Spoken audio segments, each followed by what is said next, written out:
सलाम सर्वांना. आओ सलाम. उष्णता असली तरी जोराने सलाम येत नाही, थंडी असली तरी जोराने सलाम मला ऐकू येत नहीं. फिर से एक बार कोशिश करेंगे. सबको सलाम. आप लोगों से ज़्यादा वो हमारे उत्तर प्रदेश के भाई बहनों का आवाज़ आता है. अभी कोशिश करेंगे महाराष्ट्र के लोगों का भी आवाज़ ज़्यादा आता है क्या. ठीक है, सबको सलाम. आया आया, प्रभु की स्तुति हो. आज बहुत सारे उत्तर प्रदेश है ना, उत्तर प्रदेश के भाई बहन हम में हैं जो विश्वासी है, प्रभु में विश्वास करते हैं और जगह जगह वो घूमते रहते हैं, छोटे छोटे चीज़ों को वो बनाकर बेचते हैं. पिछले साल हमारी उनकी मुलाकात हुई थी. काफ़ी दिक्कतों का सामना उनको करना पड़ा कोरोना की वजह से, लेकिन प्रभु ने उन्हें आसानी से घर में पहुंचने के लिए शक्ति दी. वो ठीक ठाक अपने घर पहुंच गए और आज फिर एक बार चिखली में यहाँ पर हमारे बीच में मौजूद है. इसलिए हम प्रभु के नाम को धन्यवाद देते, उसकी स्तुती करते. देवाचं वचन आपल्यासमोर वाचण्यात आलेलं आहे.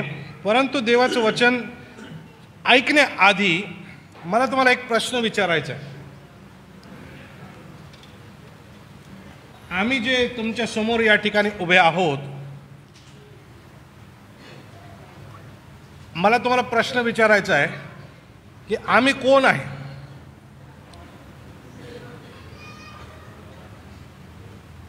एक दोन तीन चार पाच जण आम्ही या ठिकाणी. आम्ही कोण आहे. जरा जोराने बोला, तुम्ही कन्फ्यूज दिसता जरा. हां, कोणाचे आणि तुमचे कोण आहे. हां, आम्ही देवाचे सेवक आहे. देवा तूच काळजी घे त्यांची, आहे की नाही. तुमचे कोण आहे. आम्ही हॅलो, अरे तुम्ही कन्फ्यूज झाले. बरं, आल्विनाताई म्हणतात आमचे पाळक आहे. पाळक म्हणजे मेंढपाळ. ठीक आहे. बरं, दादा काय म्हटले तुम्ही. मंडळीचे वडील आहे. ठीक आहे, सगळेजण म्हणा बरं डॅडी. जर नीट म्हणा ना, डॅडी, पप्पा, बाबा, पिताश्री. बरं, ह्या संकल्पना आहेत, ह्या पवित्र शास्त्रोक्त संकल्पना आहेत. आता आम्ही जर तुमच्या घरी आलो तर आम्हाला तुम्ही कसं वागवाल. आम्ही जर तुमच्याकडे आलो तर आम्हाला तुम्ही कशी वागणूक द्याल. आम्हाला तुम्ही कशी वागणूक द्याल ह्याबद्दलच आज आपण देवाच्या वचनात ऐकणार आहोत. ठीक आहे, आणि म्हणून त्याकडे आज आपण लक्ष देणार आहोत. बरं, बसूया. आभार मानतो. जुन्या करारामध्ये जर आपण गेलो तर जुन्या करारामध्ये जे देवाचे लोक होते, ते देवाचे लोक देवापानं त्या देवाच्या लोकांना चालवण्याकरता 3 प्रकारच्या लोकांचा उपयोग केलेला आहे असं आपल्याला दिसतं. पुराने नियम में प्रभु परमेश्वर ने उसके लोगों को चलाने के लिए, उनकी अगुवाई करने के लिए 3 प्रकार के लोगों का इस्तेमाल किया है. लेकिन इस्तेमाल करने वाला प्रभु है, उपयोग करणारा देव आहे. तुम्ही कोण आहात तुम्हाला माहित आहे का. तुम्ही आणि मी देवाचे लोक आहोत. म्हणा देवाचे लोक, देवाचे निवडलेले लोक, प्रभु के चुने हुए लोग. तुम्ही आणि मी देवापाने निवडून वेगळे केलेले लोक आहोत. जुन्या करारामध्ये देव आमचा राजा होता आणि आम्ही त्याची प्रजा. आणि हा जो राजा आहे, हा राजा त्याच्या प्रजेला चालवण्याकरता 3 प्रकारच्या लोकांचा उपयोग करत असे. पहिलं म्हणजे राजा. ठीक आहे, राजा सैनिकी पद आहे, मिलिटरी पद आहे. युद्ध करणार, रक्षण करणारं, कायदा चालवणारं असल्या प्रकारचं ते पद होतं. दुसरा प्रकार ज्यांच्याद्वारे देवानं चालवलं ते होते संदेष्टे. देवाचा संदेश आमच्यापर्यंत आणणारे. किंवा देवाचं प्रतिनिधित्व आमच्या समोर करणारे संदेष्टे, शाऊल राजा, दावीद राजा, शल्मोन राजा, हे राजांचे उदाहरणं आहेत. शमूएल संदेष्टा, यशया संदेष्टा, इर्मया संदेष्टा, नाथान संदेष्टा हे संदेष्ट्यांचे उदाहरणं आहेत. मात्र यांच्या व्यतिरिक्त अजून एक प्रकारचे लोक होते, ते होते याजक लोक. याजक लोकांचं काम होतं लोकांना देवाच्या समोर सादर करणे, लोकांना देवाच्या समोर सादर करणे. बघा, तीनही जे प्रकार आहेत ते लक्षामध्ये घ्या. 3 प्रकार के लोगों का जो इस्तेमाल प्रभु ने उसके लोगों को चलाने के लिए किया है. एक है राजा, एक है भविष्यद्वक्ता और एक है याजक. या तीनही प्रकारच्या लोकांचा उपयोग देवाने केलेला आहे. राजाचं काम होतं कायद्यात्मकरित्या चालविणे, युद्ध करणे, सैन्य गोळा करणे, देव सांगेल तिकडे जाऊन हल्ला करणे, लोकांना जिंकून घेणे वगैरे वगैरे. दुसरे आहे संदेष्टे, ज्यांचं काम होतं देवाचं प्रतिनिधित्व आमच्या समोर करणे, परमेश्वर का प्रतिनिधि बनकर हमारे सामने बर्ताव करना और उसका संदेश जो है वो उसके लोगों तक पहुंचाना. तिसऱ्या प्रकारचे लोक जे आहेत ते आहेत याजक लोक. लोकांचं प्रतिनिधित्व ते देवासमोर करतात किंवा लोकांना ते देवाच्या समोर सादर करतात. परंतु आता ही जुन्या कराराची बाब झाली. नवीन करारामध्ये जेव्हा आम्ही येतो तेव्हा प्रभू येशू ख्रिस्त आमचा राजा सुद्धा आहे, प्रभू येशू ख्रिस्त आमचा संदेष्टा सुद्धा आहे आणि प्रभू येशू ख्रिस्त आमचा याजक सुद्धा आहे. परंतु त्यापुढं प्रभू येशू ख्रिस्तानं प्रस्थापित केलेली जी तुमची आणि माझी मंडळी आहे, त्या मंडळीमध्ये देवबापाने सेवक दिलेले आहेत. हे जे राजेपद, हे जे संदेष्टे पद, हे जे याजक पद आहे ते वेगळ्या स्वरूपात नवीन करारात देवबापानं मांडलेलं आहे आणि ते आज आम्ही समजून घेऊ. आणि त्या सेवकाप्रती आमच्या जबाबदाऱ्या काय आहेत, त्या सेवकाला आम्ही कसं वागवायचं याबद्दलचा विचार आम्ही आज थोडक्यामध्ये करणार आहे. सेवक म्हणजे काय हे समजून घेऊया. मी तुम्हाला मागे एका शुक्रवारी समजावून सांगण्याचा प्रयत्न केला, परंतु आज मी सेवक म्हणजे काय ते समजून सांगतो. आपण एक काम करूया. या ठिकाणी मी विनंती करतो शिमोन पाळक साहेबांना, ते येतील इथं पुढं आणि त्याच्यावर बस. हाँ, अपन होटलचं चित्र लक्ष्यामध्ये घेऊ. जो होटल होता है उसका चित्र हमारी नज़र में हम लाएंगे. होटल में जब अंदर जाते हैं तो वहाँ पर कौन रहता है बैठा हुआ? तुम्हाला हिंदी समजते का सगळ्यांना? मी हिंदीतच बोलू का मराठी हिंदी करण्यापेक्षा? हां, कारण हिंदी काही लोक आहेत त्यांना हिंदी समजायला पाहिजे. मला जांभल होऊन राहिले इकडे जरा मराठी हिंदी करना, तो हिंदीतच करूया. तो होटल में जब हम जाते तो वहाँ पर कौन दिखता है हमको? एक मालक होता है और काफ़ी सारे टेबल लगाए होते हैं और कोई तो भी होता है. वो कौन होता है? हाँ, वो वेटर होता है और कुछ ग्राहक होते हैं. ठीक है, कुछ ग्राहक आगे आकर बैठिए कुर्सी लेकर अपनी. कुछ ग्राहक होते हैं और वहाँ पर वेटर भी होता है. ठीक है, तो ग्राहक आकर बैठते से ही मालिक बोलते हैं, अरे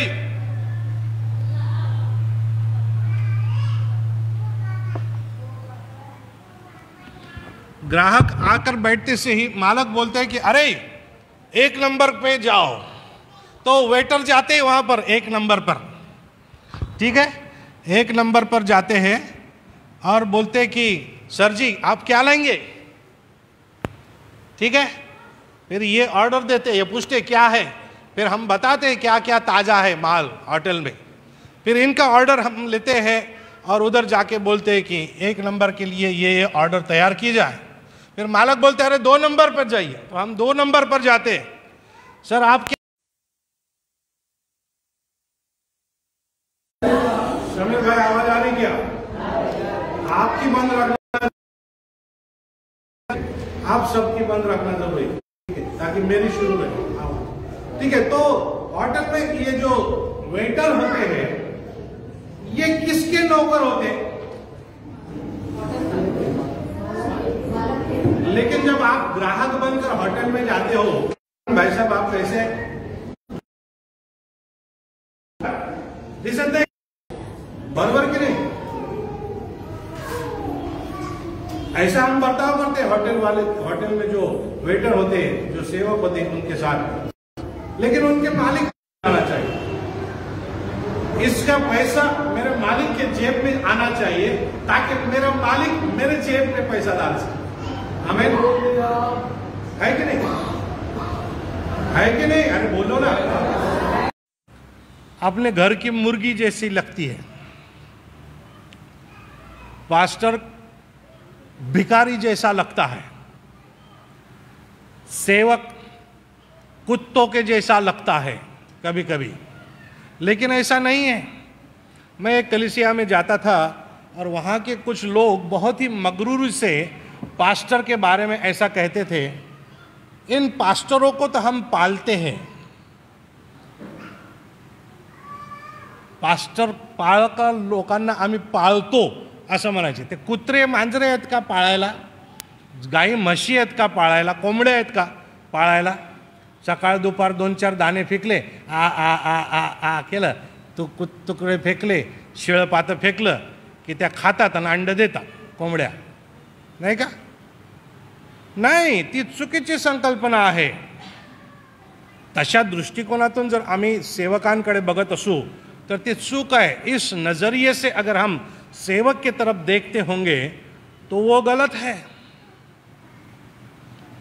तो किस तरह का बर्ताव इन सेवकों के साथ किया जाना चाहिए? हमारे सेवकाई का सबसे बड़ा उदाहरण अगर कोई है तो वो है प्रभु यीशु मसीह। और प्रभु यीशु मसीह ने जब सेवकाई की तो उसे भी अलग अलग तरह का बर्ताव सहना पड़ा। मैं विनती करूंगा पास्टर अजय को और सिमोन साहब को कि वो ऐसे ही बैठे रहे ताकि ये चित्र आखिरी तक आपकी नज़र में रहे। ठीक है, ये चित्र आपके नज़र में रहे। हमारा सबसे बड़ा उदाहरण अगर कोई है तो वो है प्रभु यीशु मसीह। बोलिए आमीन। हमारे सेवकाई का सबसे बड़ा उदाहरण प्रभु यीशु मसीह है। हमारे ईसाई जीवन का सबसे बड़ा उदाहरण प्रभु यीशु मसीह है। हमारे बर्ताव करने का उदाहरण प्रभु यीशु मसीह है। अगर आपके दिल में कोई भी प्रश्न आता है और आप सोचते हो कि मैं इस चीज़ के बारे में कैसा बर्ताव करूं, कौन सा निर्णय लूं, तो सोचिए कि प्रभु यीशु मसीह आपके जैसा आपके जगह पर होते तो किस तरह का निर्णय लेते। प्रभु यीशु मसीह अगर आपके जगह होते तो वह किस तरह का निर्णय लेते। अगर आप सिगरेट पीते हो तो सोचिए प्रभु यीशु मसीह मेरी जगह पर होते तो सिगरेट फूंकते क्या। अगर आप तंबाकू खाते हो, आपका जो सुंदर मुख है उसको गंदा करते हो उस तंबाकू से भरकर और पूरी सृष्टि को गंदा करते हो, यहाँ वहाँ पचाक पचाक पचाक थूक कर, तो सोचिए आपके जगह पर प्रभु यीशु मसीह होते तो ऐसा करते क्या। जब आप एक दूसरे के साथ बर्ताव करते हो, एक दूसरे के साथ उठते हो बैठते हो, तो किस तरह का बर्ताव आप करते हैं। प्रभु यीशु मसीह आपकी जगह होता तो किस तरह से आप आपकी जगह होकर वो बर्ताव करता, ये आपको सोचना है। आमीन। तो प्रभु यीशु मसीह को किस तरह का बर्ताव दुनिया ने दिया उसके तरफ हम देखने वाले हैं, और हम सेवकों को किस तरह का बर्ताव देते हैं उसकी तुलना हम अभी करेंगे। देखते हैं पहली चीज जो प्रभु यीशु मसीह हमारे सेवकाई का जो उदाहरण है उसे किस तरह का बर्ताव दिया गया। पहली बात इस शास्त्र लेख से हम सीखते हैं वो ये है कि प्रभु के सेवक को सच्चाई का वर्णन कराने से उनके खिलाफ बोला जा सकता है। जे देवाचे सेवक आहेत त्यांना सत्य बोलवून त्याचा विपर्यास केला जाऊ शकतो। प्रभु के सेवकों के पास से सच्चाई बुलवाकर उसका गैर अर्थ लगाया जा सकता है। कई बार हम जो सेवक हैं हमारे साथ ऐसा होता है, हमें पूछा जाता है ऐसा ही है कि नहीं, और लोगों को तैयार रखा जाता है कि उन्होंने ऐसा बोलते से ही उनके खिलाफ आवाज उठाई है। कई बार ऐसा होता है और आज भारत के कई राज्यों में ऐसा हो रहा है। प्रभु यीशु मसीह के बारे में ऐसा किया गया। और अगर हम देखें तो वचन 66 में अगर हम गए तो वहाँ पर वचन 66 जो है, वचन 65 में उसके पहले प्रभु यीशु मसीह को पूछा गया कि अरे भाई ये कहते हैं कि आप परमेश्वर के पुत्र हैं क्या? तो प्रभु यीशु मसीह उन्हें कहते हैं जी हाँ, आप जैसा बोलते हो उसी तरह से है, ऐसा मैं आपको बताता हूँ। आप इसके बाद आप मनुष्य के पुत्र को सर्वसमर्थ पिता के दाहिने हाथ बैठे हुए देखेंगे और आकाश के ऊपर बैठकर उसे वापस आते हुए आप देखेंगे। और इस जवाब से वहाँ के जो शास्त्री परूसी याजक थे वो बहुत चिढ़ गए। उन्होंने अपने कपड़े फाड़े और वहाँ पर पिलातुस को बोलने लगे कि अरे ये तो दुर्भाषण करता है, ये जो गलत बात कर रहा है, इसने ईश्वर की निंदा की है, ऐसा बोलकर। लेकिन प्रभु यीशु मसीह ईश्वर की निंदा कर रहे थे क्या? नहीं। प्रभु यीशु मसीह ईश्वर के बारे में उल्टा सुल्टा कुछ कह रहे थे क्या? नहीं। प्रभु यीशु मसीह ईश्वर के बारे में कुछ गलत कह रहे थे क्या? बिल्कुल भी नहीं। वो सच्चाई का बर्ताव वहां कर रहे थे, सच्चाई वर्णन कर रहे थे, आगे आने वाली सच्चाई को वहां पर कथन कर रहे थे। लेकिन उनके द्वारा सच्चाई को बुलवाकर उनके खिलाफ लोगों को वहां पर किया गया, उनके सच्चाई का गलत अर्थ निकाला गया। आप जब सेवकों की तरफ देखते हैं तो सेवकों के प्रति आपका बर्ताव कैसा है? उनसे सच्चाई बुलवाकर उनको गलत ठहराने का आपका प्रयत्न होता है क्या? ऐसा अगर है तो ऐसा करना बंद कीजिए, क्योंकि वो सच्चे परमेश्वर के सेवक है और आपकी सेवा करने के लिए परमेश्वर के द्वारा भेजे गए वो सेवक है। उन्हें सम्मान से, प्यार से, रिस्पेक्ट से उनके साथ बर्ताव कीजिए, क्योंकि वो प्रभु ने भेजे हुए सेवक है। कई बार सेवकों से भी गलती होती है, मेरी बात ध्यान से सुनिए। कई बार सेवकों से भी गलती होगी। कई बार सेवक इंसान है, सेवक अलग अलग तरह के जिम्मेदारियों को निभाता है। सेवक पति भी होता है, कभी कभी पत्नी भी होती है, कभी कभी माता पिता होने के नाते उनके काफ़ी सारी जिम्मेदारियां होती है।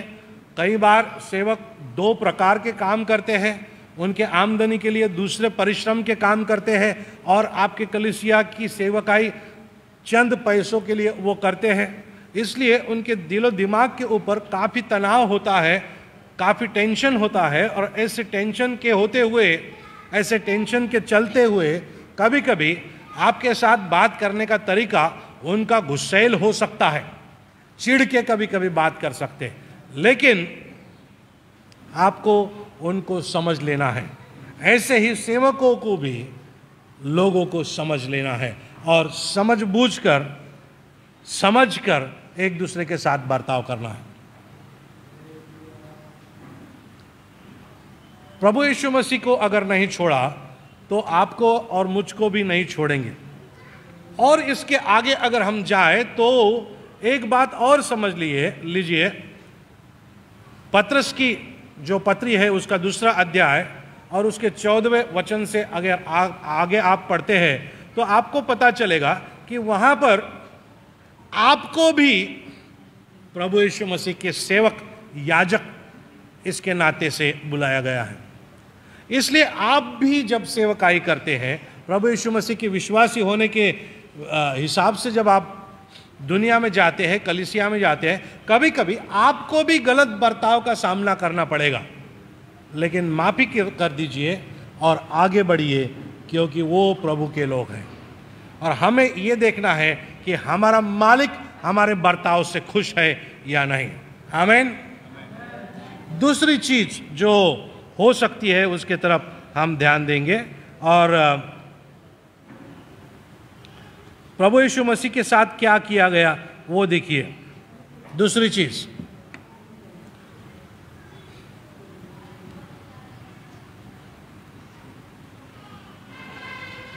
उन्हें पूछा गया कि ठीक है, तो अभी क्या किया जाए, आप लोगों का क्या विचार है। उन्होंने उत्तर दिया, ये प्राण दंड के योग्य है, ये प्राण दंड के योग्य है।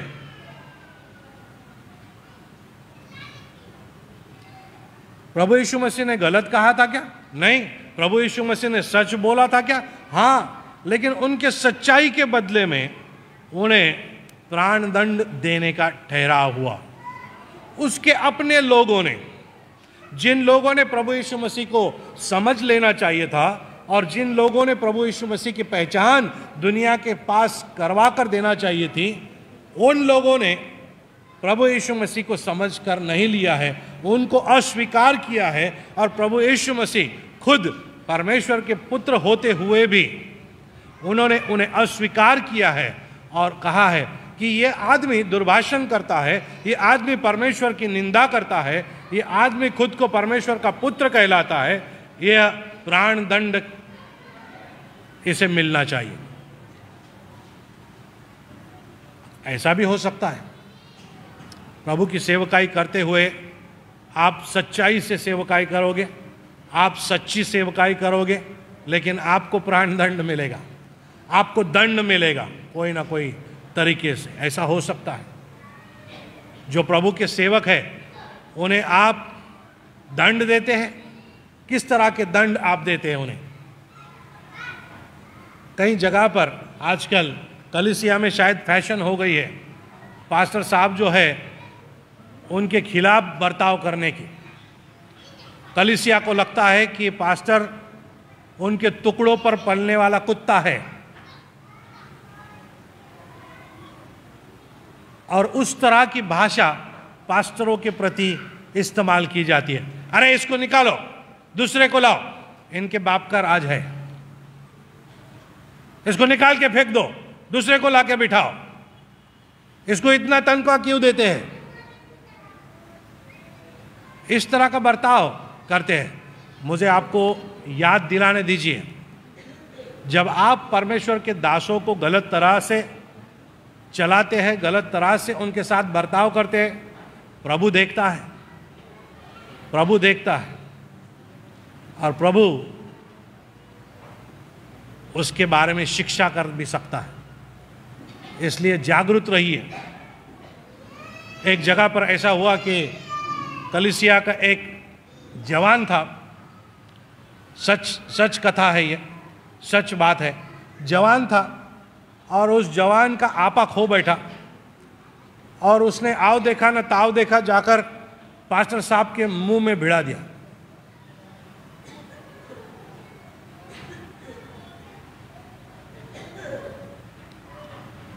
चंद ही दिनों में वो इंसान अपनी शांति खो बैठा, वो खुद का आपा पूरी तरह से खो बैठा, उसने खुद को जला लिया और वो मर गया। बाइबल में हमें दिखता है एलीशा नबी जो थे, एलीशा संदेशता जो थे, उनके बाल कम थे, टकले थे वो। कुछ जवान बच्चे वहाँ पर आए और उसको चिढ़ाने लगे, ए टकले ए टकले ए टकले ए टकले, ऐसा बोलने लगे प्रभु के दास को। क्या हुआ? प्रभु ने कुछ भालुओं को भेजा, उन भालुओं ने उन बच्चों को चीर डाला, फाड़ डाला। बाइबल में लिखा है। सेवकों के प्रति हमें जागरूक रहना है, उन्हें किस तरह का बर्ताव हम देते हैं इसके बारे में हमें सोचना है, क्योंकि वो प्रभु परमेश्वर के द्वारा आपके पास आते हैं। प्रभु परमेश्वर के सेवकाई चुनकर वो आपके पास आते हैं। उनको दुनिया में जाकर ज़्यादा पैसा कमा सकते हैं, लेकिन उसके तरफ पीठ करके वो आपके पास आते ताकि आपकी सेवकाई कर सके, आपकी आत्मिकता में आपको बढ़ा सके, आपका संबंध प्रभु परमेश्वर के साथ और मजबूत कर सके, आपके लिए दुआ कर सके, आपके लिए उपवास कर सके, आपके दुख में आपके साथ बैठकर रो सके, आपके खुशी में आपके साथ आकर बैठकर आपके खुशी में शरीक हो सके। लेकिन कई बार हम भूल जाते हैं, हमें लगता है कि ये हमारे पैसों पर पलने वाला एक प्राणी है। नहीं, अगर आपने आपके जीवन में कभी किसी भी पास्टर के साथ गलत बर्ताव किया हो, गलत शब्द आपके मुंह से निकले हो, परमेश्वर से कहिए, परमेश्वर हमें क्षमा कीजिए, और प्रभु क्षमा करेंगे। प्रभु क्षमा कीजिए, प्रभु क्षमा करेंगे। इसका मतलब ये नहीं है कि हम पास्टरों को आपको कुछ भी कहने का अधिकार है, बिल्कुल नहीं, बिल्कुल नहीं। जितना प्रेम परमेश्वर हमसे करते हैं, उतना ही प्रेम परमेश्वर आपसे करते हैं, आप सभी से करते हैं। जितना खून उन्होंने हम पासवानों के लिए बहाया है, उतना ही खून उन्होंने आपके लिए भी बहाया है। आमीन। जोर से बोलेंगे आमीन। तीसरी चीज की तरफ हम बढ़ेंगे, तीसरी चीज को थोड़ा समझ लेंगे। तीसरी चीज क्या है? वचन 67 से लेकर 68 तक हम पढ़ेंगे। तब उन्होंने यीशु के मुंह पर थूका और उन्हें घूंसे मारे। कुछ लोगों ने उन्हें थप्पड़ मारते हुए यह कहा, मसीह यदि तू नबी है तो हमें बता कि तुझे किसने मारा।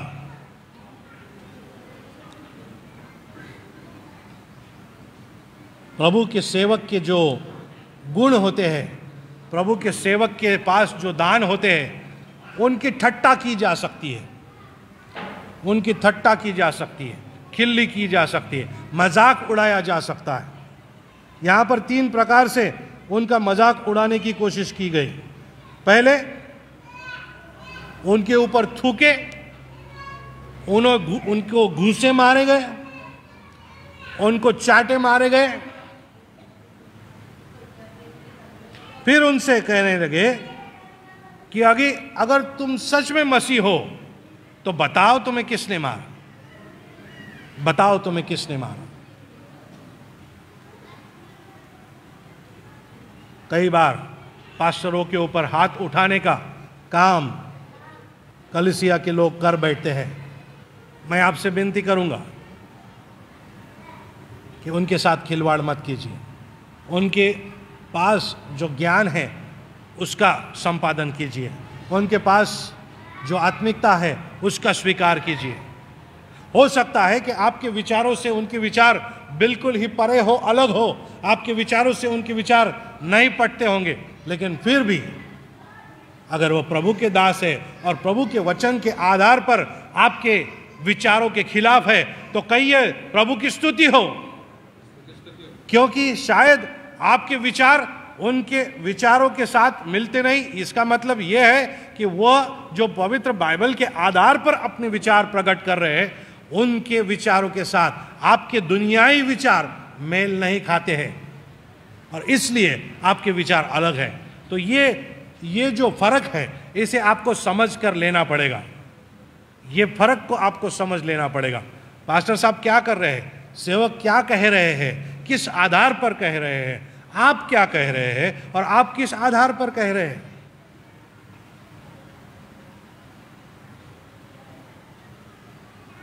उनकी ठट्टा करने का पाप हम ना करें। प्रभु यीशु मसीह को इन सभी तरह की तकलीफ़ों को सामना करना पड़ा, लेकिन उन्होंने वो सब आपके लिए और मेरे लिए सहा, ताकि आपके साथ और मेरे साथ भी अगर कोई ऐसा बर्ताव करे तो हम प्रभु यीशु मसीह की तरफ देख सके और कह सके कि प्रभु यीशु मसीह से भी उन्होंने सच्चाई बुलवाई और उन्होंने उनके ऊपर आरोप लगाया कि ये ईश्वर की निंदा करते हैं। उन्होंने प्रभु यीशु मसीह के ऊपर भी दोष लगाए। उन्होंने प्रभु यीशु मसीह की भी ठट्टा की। उन्होंने प्रभु यीशु मसीह को भी सलीब पर ठोक कर मारने के लिए आवाज उठाई। आइए अपने सरों को झुकाएंगे, आंखों को बंद करेंगे, अपने दिल में सोचेंगे कि प्रभु मेरा बर्ताव सेवकों के प्रति कैसा है। ये जो सेवक आपने सेवकाई करने के लिए हमारे बीच में रखे हैं, हम किस तरह से उनके साथ बर्ताव करते हैं, किस तरह से हम उनको चलाते हैं, किस तरह से उनके तरफ हम देखते हैं, उनके तरफ देखने का हमारा नजरिया क्या है। शायद उम्र में आपसे कम होंगे, लेकिन प्रभु के सेवक हैं, उनका सम्मान से स्वीकार कीजिए। प्रभु उसके बदले में आपको आशीष देगा। आंख बंद करेंगे, प्रार्थना करेंगे इस वक्त।